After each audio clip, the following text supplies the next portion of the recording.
Hello kids, today I'm going to be looking for metals around my house.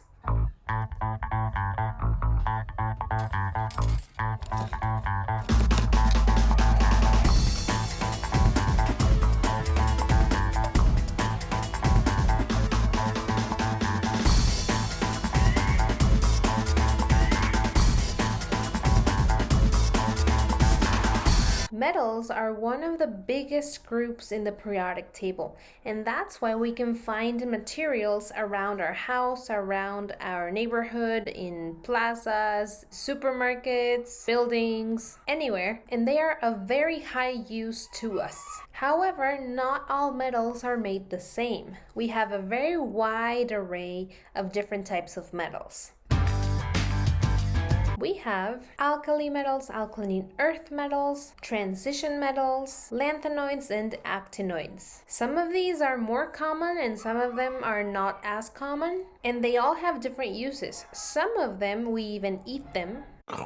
Some of them are used in tools, in jewelry, in the structure of our homes. And there's another group that is maybe not as common to find, and that's because they are very radioactive. But usually metals are shiny, they are very ductile, which means that they can be shaped into a form, and they have a very high boiling point, which means that they need a really high temperature to become a gas. We already know that even at a very high temperature, they're barely a liquid. Because of that, we can say they have a very high melting point. This means that we can make temperatures go really, really high and they're just going to be a liquid.